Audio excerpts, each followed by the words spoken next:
Bismillahirrahmanirrahim. Assalamualaikum warahmatullahi wabarakatuh. Kembali lagi bersama saya, Pak Maulana, dalam pembelajaran matematika. Pada video kali ini, kita akan kembali membahas soal simulasi AKM atau Asesmen Kompetensi Minimum pada bidang numerasi jenjang sekolah menengah pertama. Contoh soal asesmen kompetensi minimum untuk siswa SMP yang akan kita bahas pada video kali ini bersumber dari website ainamulyana.blogspot.com dan setidaknya ada 7 soal yang akan kita bahas pada video kali ini. Pertama berjudul tempat pensil, kedua populasi penduduk Tiongkok, kemudian juri perlombaan, ATM, mengisi ember, belanja alat tulis, dan renovasi teras. Langsung saja kita masuk ke soal yang pertama yang berjudul tempat pensil. Nah, pada soal ini judulnya yaitu tempat pensil. Nah, di sini kita diberikan gambar, lalu ada keterangannya. Foto berikut adalah tempat alat tulis milik Raisa yang berada di meja belajarnya. Pertanyaannya adalah, jika tempat alat tulis tersebut difoto dari atas, manakah gambar yang sesuai dengan tempat alat tulis tersebut? Agar lebih jelas gambarnya, saya akan zoom seperti ini. Nah, di sini terlihat ada sebuah tempat alat tulis di mana ada beberapa pulpen di atasnya. Bisa kita hitung pulpennya terlebih dahulu. Ada 1, 2, 3, 4, 5, 6, 7. Nah, jadi dari sini bisa terlihat bahwa ada 7 pulpen dalam gambar tersebut. Nah, di pilihan yang diberikan ada 4 pilihan dan yang terdiri atas 7 pulpen itu adalah bagian kedua dan keempat. Otomatis bagian pertama dan yang ketiga ini salah. Kemudian jika kita perhatikan posisi kertas dan ada sebuah wadah yang berbentuk lingkaran, posisinya seperti ini, dan yang sesuai dengan gambar ini yaitu adalah pilihan option B atau yang kedua. Nah, bisa terlihat ya bahwa pulpennya ada 7, kemudian posisi kertas dan wadah yang berbentuk lingkaran seperti ini. Oke. Kita lanjut ke soal selanjutnya. Kemudian soal selanjutnya adalah soal populasi penduduk Tiongkok. Nah, di sini kita diberikan sebuah grafik karena biasanya soal literasi matematika ini agak panjang penjelasannya, maka bisa langsung kita mengacu ke pertanyaannya. Nah, untuk judul yang kedua ini ada 4 pertanyaan. Untuk pertanyaan bagian pertama, yaitu berdasarkan piramida di samping, pada kelompok umur manakah Tiongkok memiliki jumlah penduduk terbesar pada tahun 2010? Nah, di sini ada 2 grafik, di mana grafik yang pertama ini merupakan grafik penduduk tahun 2010, kemudian grafik yang kedua adalah grafik penduduk Tiongkok pada tahun 2050. Nah, kita kembali ke pertanyaan ya. Berdasarkan piramida di samping, pada kelompok umur manakah Tiongkok memiliki jumlah penduduk terbesar pada tahun 2010? Nah, pada tahun 2010 penduduk terbesar bisa terlihat dengan jelas ya bahwa di sini ada beberapa grafik berbentuk diagram batang dan yang paling tinggi yang menunjukkan besaran nilainya yaitu pada usia 20 sampai 24 tahun. Bisa terlihat dengan jelas ya, jumlahnya hampir 65 juta untuk kelompok laki-laki, kemudian kelompok perempuan jumlahnya sekitar ya mungkin kisarannya 60 juta ya, karena antara 52 dengan 65 juta. Jadi bisa kita simpulkan dari grafik ini pada tahun 2010 penduduk dengan kelompok umur terbanyak adalah 20 sampai 24 tahun. Oke, kita next ke soal pertanyaan kedua, masih dengan judul populasi penduduk Tiongkok. Dari pertumbuhan jumlah penduduk laki-laki tahun 2010 sampai 2050, pada kisaran usia berapakah jumlah penduduk mengalami kenaikan? Jadi yang ditanyakan dari 2010 ke 2020 ke 2050 maksud saya, yang mengalami kenaikan. Nah, di sini bisa kita lihat dari kelompok terbawah dulu ya, 0 sampai 4 tahun itu mengalami penurunan. Bisa kita lihat yang 0 sampai 4 tahun yang awalnya hampir 39 juta, menjadi ya lebih dekat ke 26 juta. Jadi ini mengalami penurunan ya. Dan seterusnya jika kalian mengamati grafik ini terus mengalami penurunan. Dan yang mengalami kenaikan itu pada usia 55 sampai 59 tahun. Jika kalian perhatikan 55 sampai 59 tahun itu dari sekitar 39 juta kemudian naik menjadi ya intinya di atas 39 juta ya, mungkin sekitar 41 atau 42 jutaan.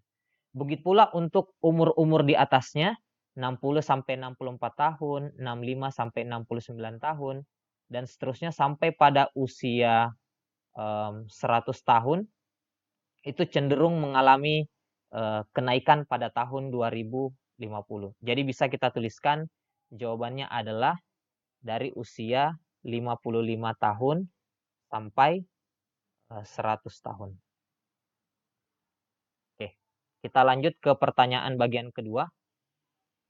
Nah, untuk pertanyaan bagian 2 ini merupakan soal benar salah. Kita ke pertanyaan pertama dulu. Populasi penduduk laki-laki dan perempuan pada tahun 2010 sampai 2050 memiliki kecenderungan tetap pada usia kurang dari 25 tahun. Sekali lagi, laki-laki dan perempuan pada tahun 2010 sampai 2050 memiliki kecenderungan tetap. Kecenderungan tetap maksudnya tidak mengalami kenaikan maupun penurunan. Nah, apakah pernyataan ini tepat? Ya, kita lihat ya, pada usia kurang dari 25 tahun.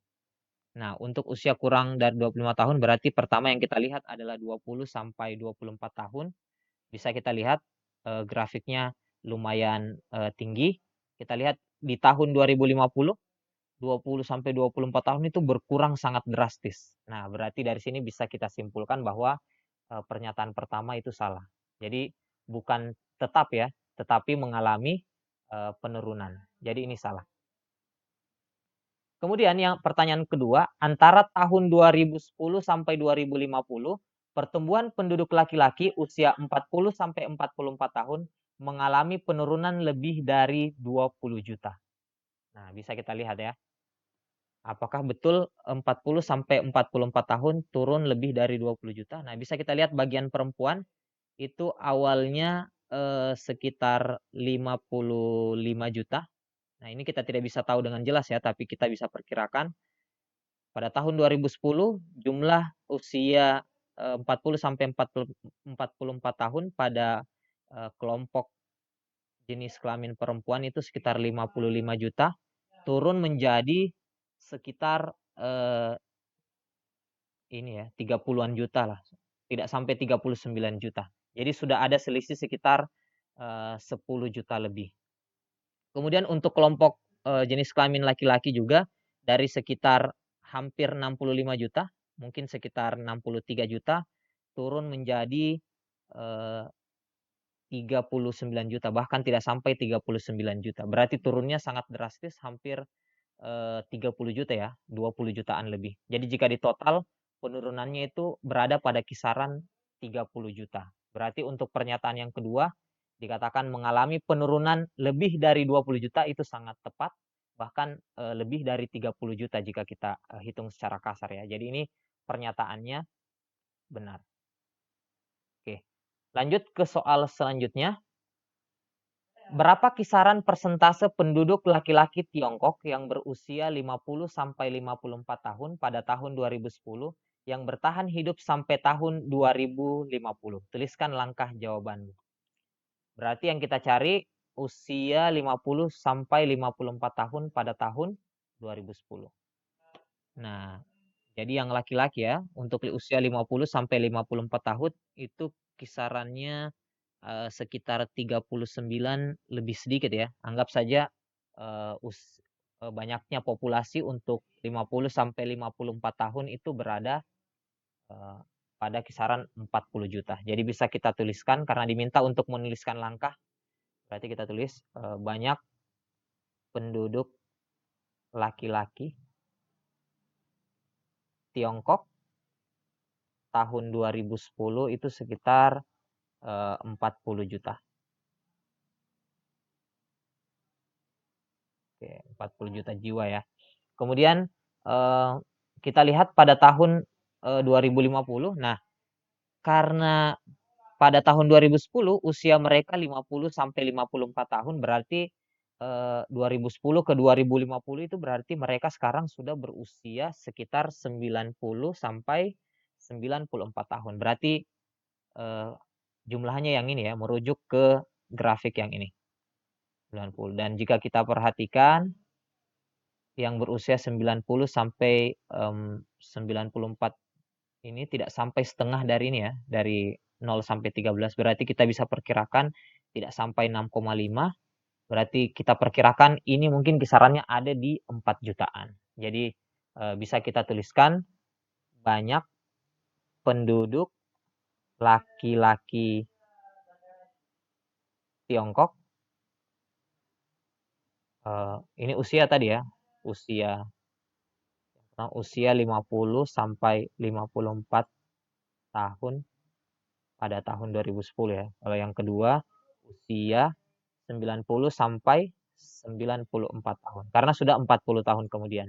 Pada tahun 2050 itu jumlahnya ada sekitar 4 juta jiwa.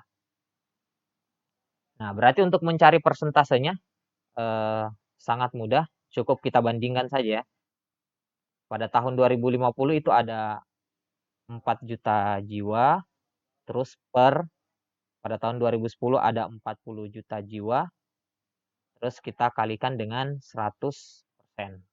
Nah, dari sini jika kita bagi ya, 4 juta bagi 40 juta itu sama dengan 1/10, lalu dikali 100% itu nanti tersisa 10%. Jadi kisaran persentase penduduk laki-laki Tiongkok yang berusia 50 sampai 54 tahun pada tahun 2010 yang bertahan hidup sampai tahun 2050 itu kisarannya pada kisaran 10% saja. Oke, kita lanjut ke judul soal selanjutnya. Sekarang kita masuk ke judul juri perlombaan. Nah, untuk juri perlombaan ada satu pertanyaan. Pertama kita diberikan sebuah tabel dengan keterangan seperti berikut. Pada perlombaan lompat indah, 3 orang juri memberikan kriteria penilaian kepada peserta lomba dengan skor 1 sampai 10. Hasil penilaian tampak pada tabel berikut. Nah, di sini ada penilaian juri di mana interval skornya 1 sampai 10.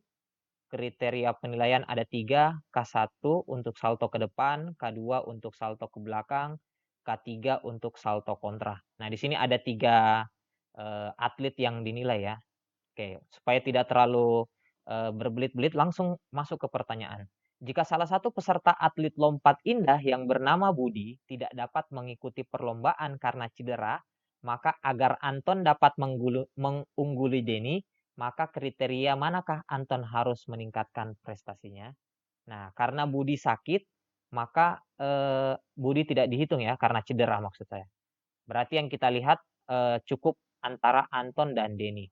Nah, agar Anton dapat mengungguli Denny, maka kita lihat kriteria juri mana yang Anton selalu kalah oleh Denny. Nah, bisa kita lihat bahwa dari sekian kriteria ini, Anton itu selalu kalah pada kriteria pertama atau pada kriteria salto ke depan. Bisa kita lihat juri pertama, Anton diberi nilai 6, Denny diberi nilai 7, terus juri kedua, Anton diberi nilai 6, Denny diberi nilai 8, dan juri ketiga, Anton diberi nilai 6, sedangkan Denny diberi nilai 9. Untuk kriteria yang lain, saya lihat sangat berimbang. Jadi apabila Anton ingin meningkatkan prestasinya dan bisa mengungguli Denny, maka Anton harus meningkatkan kemampuannya dalam salto ke depan yang merupakan kriteria pertama. Jadi jawabannya kriteria manakah yang Anton harus tingkatkan? Maka jawabannya adalah salto ke depan. Oke, kita lanjut ke soal berikutnya. Kita masuk ke soal yang berjudul ATM. Ariel mengambil uang sebesar 3 juta rupiah pada 2 ATM dengan nilai nominal uang 100.000 dan 50.000 dengan perbandingan jumlah lembar uang 3:4. Banyaknya lembar uang yang dibawa Ariel adalah, nah di sini bisa kita lihat bahwa perbandingan uang 100.000 dan uang 50.000 yang diambil oleh Ariel itu perbandingannya 3:4.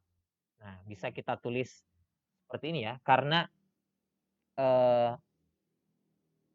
perbandingannya 3:4, jadi bisa kita tuliskan banyak uang, misalnya banyak uang 100.000 itu sama dengan 3X, kemudian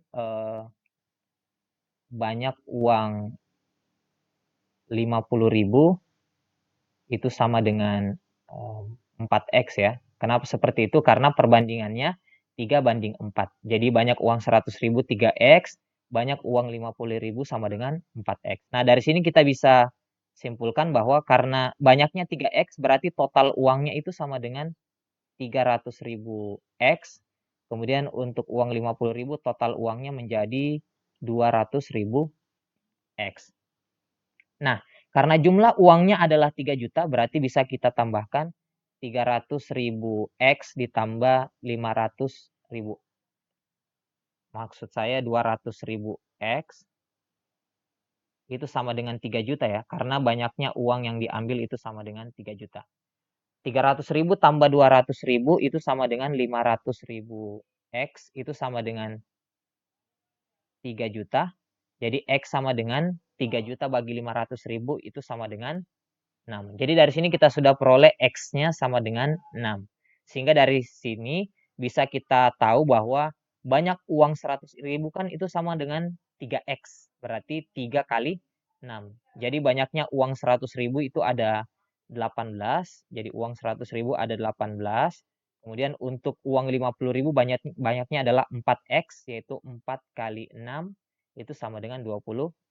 Yang jika kita tambahkan hasilnya itu sama dengan 42. Jadi jawaban untuk soal ini adalah 42 lembar. Oke, kita lanjut ke soal selanjutnya. Ali akan membeli beberapa barang sebagai berikut. Satu pasang sepatu harga 150.000, satu printer harga 650.000, dua pasang kaos kaki harga 45.000, satu jam tangan harga 280.000. Uang yang ada dalam dompet Ali saat ini hanya 75.000 saja. Untuk kekurangannya, Ali akan mengambil di ATM.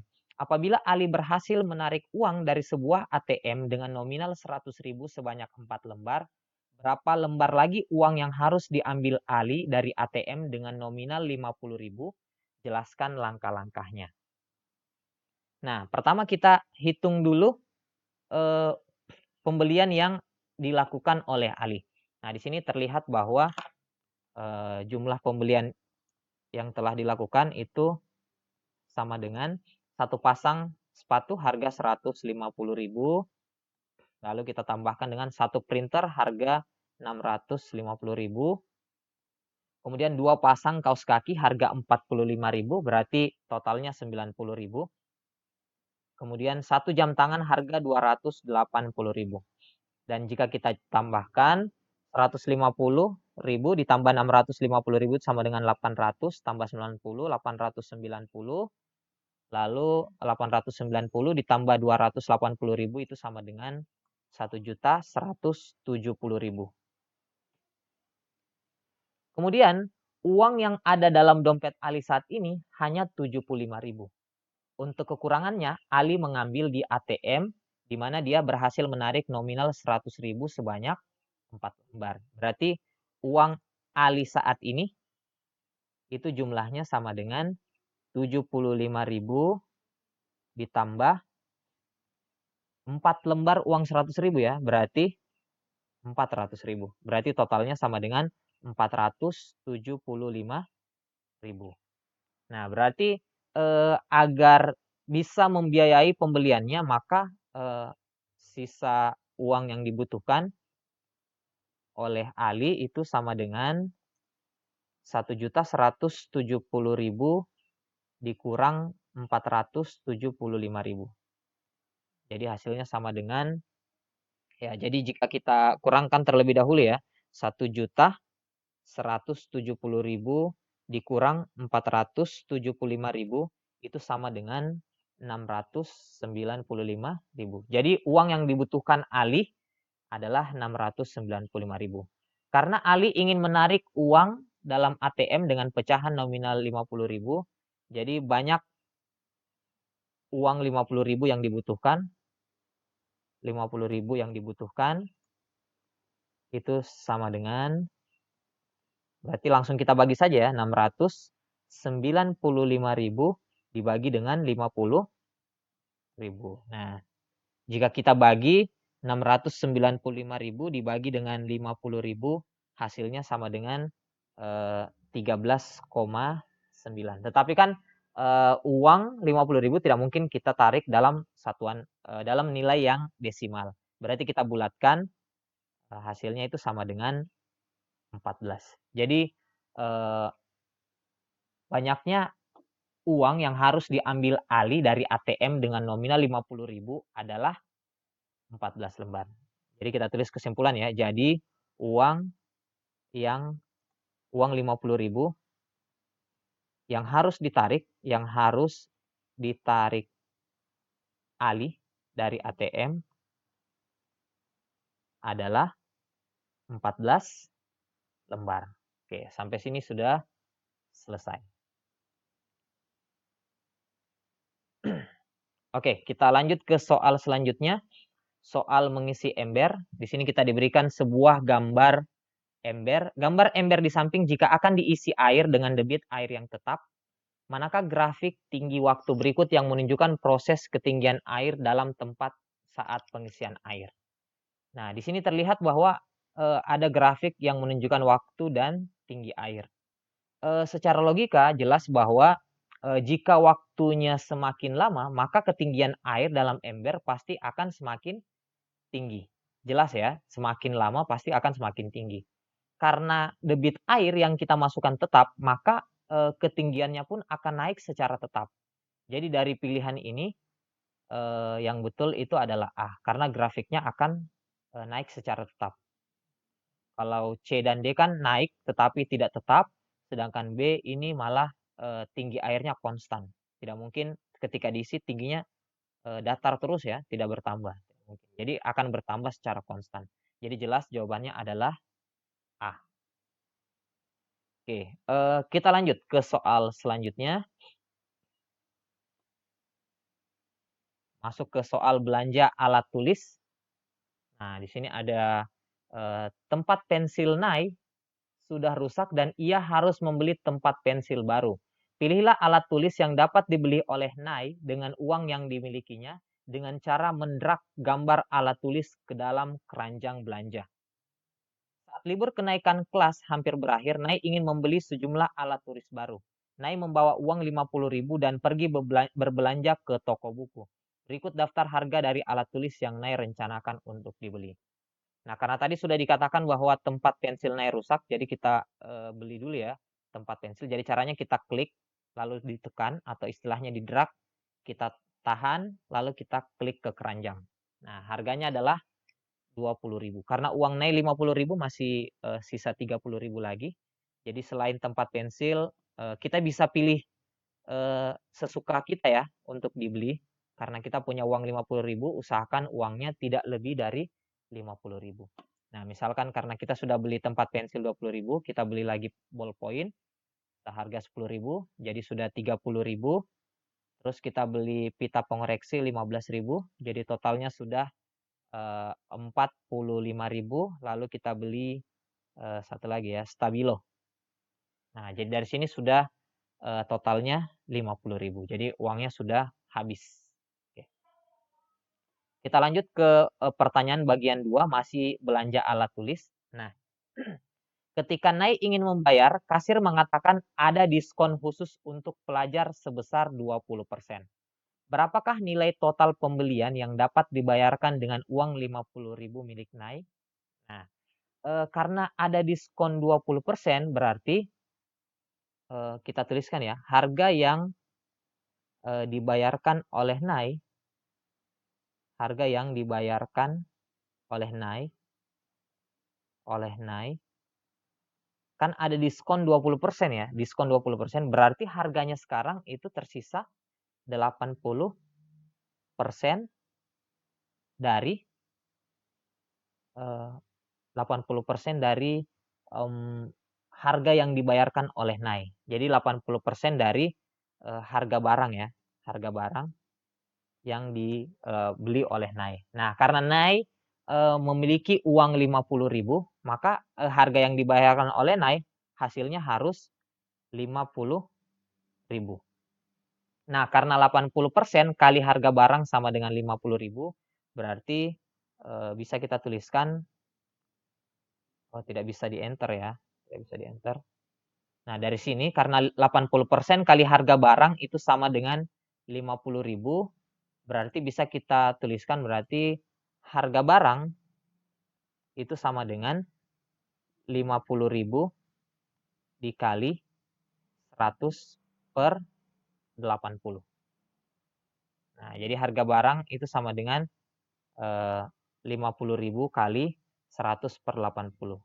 Atau jika kita sederhanakan sama dengan 50.000 kali 100 per 80 masing-masing kita bagi 20 ya. Jadi hasilnya 5/4. Nah, dan jika kita kalikan ini hasilnya 50.000 dikali 5 itu sama dengan 250.000, lalu kita bagi 4 itu sama dengan 62.500. Jadi dari sini bisa kita simpulkan bahwa harga barang yang bisa dibeli oleh NAI adalah 62.500. Dengan diskon 20%, maka itu setara dengan 50.000. Oke, berarti dari sini rumus yang tepat untuk menghitung total pembelian yang dapat dibayarkan dengan uang 50.000 milik NAI yaitu jadi rumusnya adalah harga barang. Jadi ini harga barang sama dengan kebetulan ya NAI uangnya 50.000. Jadi kita bisa ganti dengan uang NAI dikali dengan 5/4. Nah, jadi ini ya. Jadi uang NAI dikali dengan 5/4. Jadi ini rumus untuk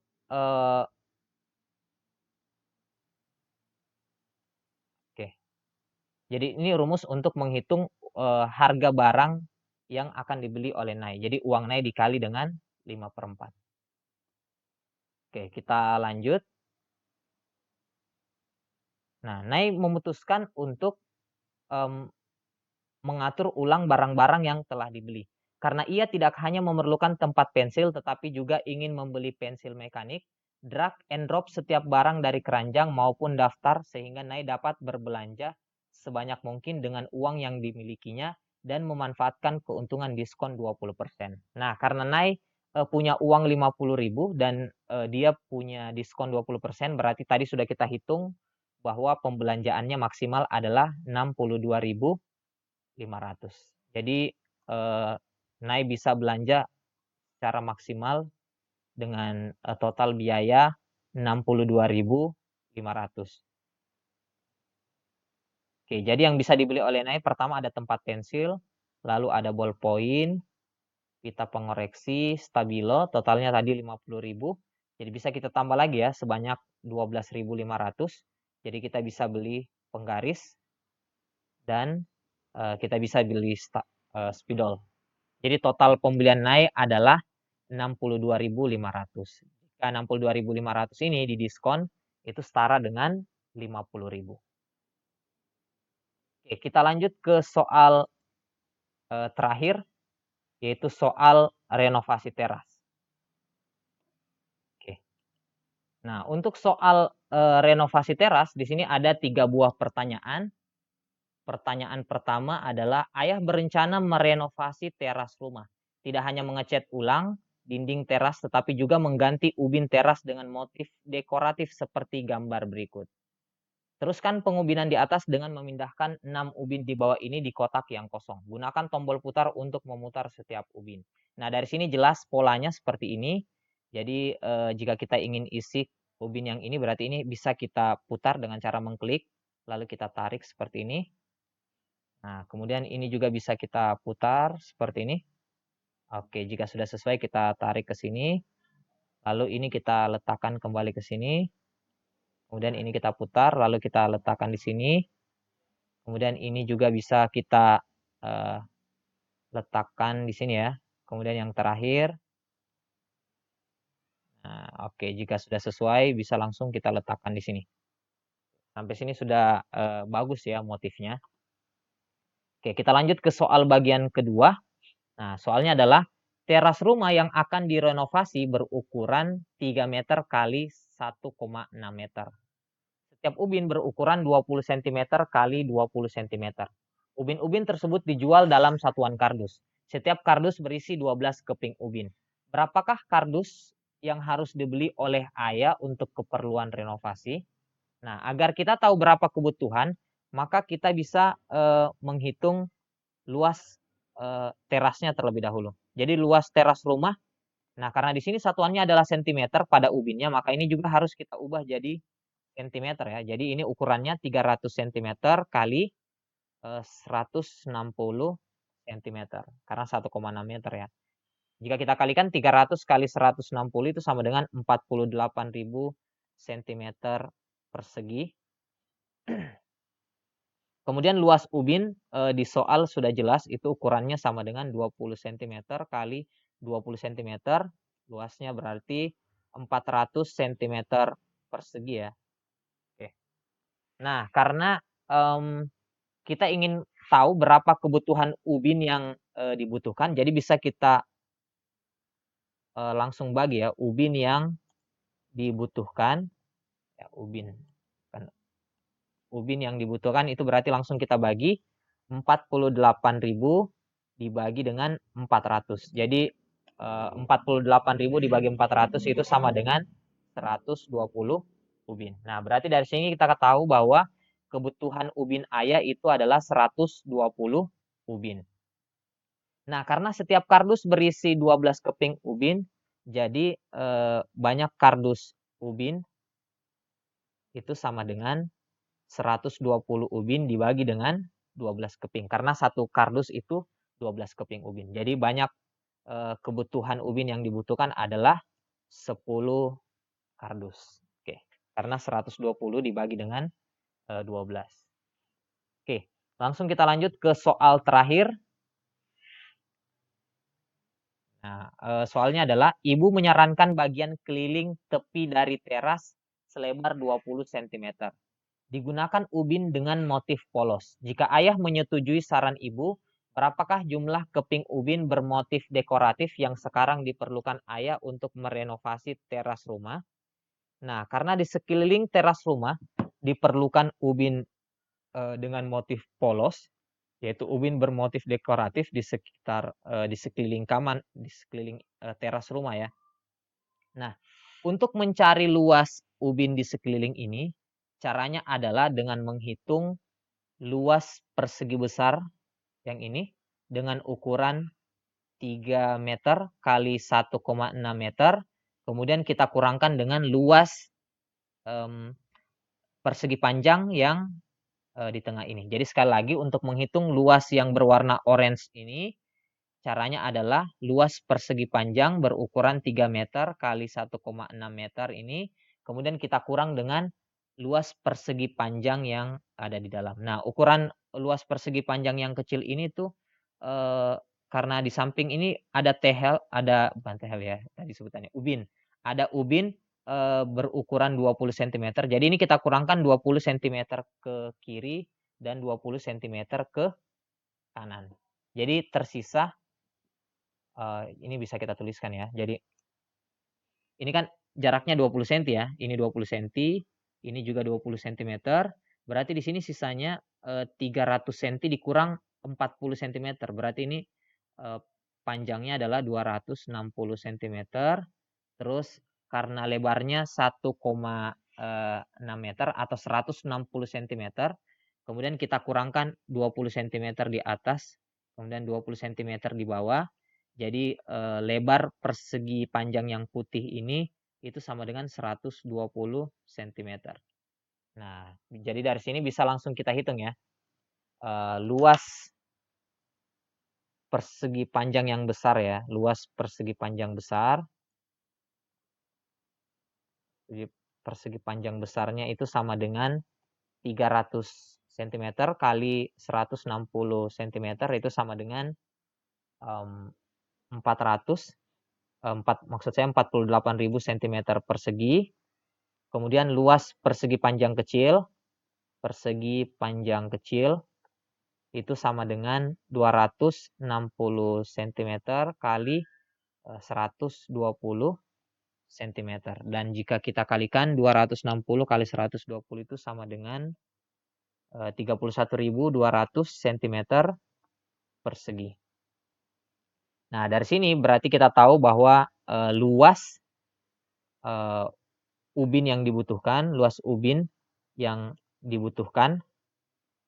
itu sama dengan, kita kurangkan ya, 48.000 dikurang 31.200. Dan jika kita kurangkan, hasilnya adalah 16.800 cm persegi. Jadi dari sini bisa kita tahu bahwa luas ubin yang dibutuhkan itu sama dengan 16.800. Karena yang ditanyakan adalah berapakah jumlah keping ubin bermotif dekoratif yang sekarang diperlukan ayah untuk merenovasi teras rumah, maka luasnya ini bisa kita bagi ya. Jadi banyak ubin yang dibutuhkan itu bisa kita langsung bagi, luasnya 16.800, lalu kita bagi luas ubin sama dengan 400, jadi kebutuhannya adalah 16.800 dibagi 400 itu sama dengan 42 ubin. Jadi ubin yang dibutuhkan yaitu ubin bermotif dekoratif untuk merenovasi teras rumah sebanyak 42 ubin. Oke, karena ini soal terakhir, saya pikir sudah cukup lama kita melakukan pembahasan ya. Jadi sekian untuk pembahasan soal asesmen kompetensi minimum bidang numerasi pada jenjang sekolah menengah pertama pada video kali ini. Jika kalian suka, silahkan like dan share video ini. Dan jika kalian ingin berlangganan, silahkan tekan subscribe. Dan jika ada pertanyaan, silahkan bertanya di kolom komentar. Dan jika ada kritik dan saran juga bisa langsung ke kolom komentar ya. Sekian untuk video kali ini. Lebih kurangnya mohon dimaafkan. Assalamualaikum warahmatullahi wabarakatuh.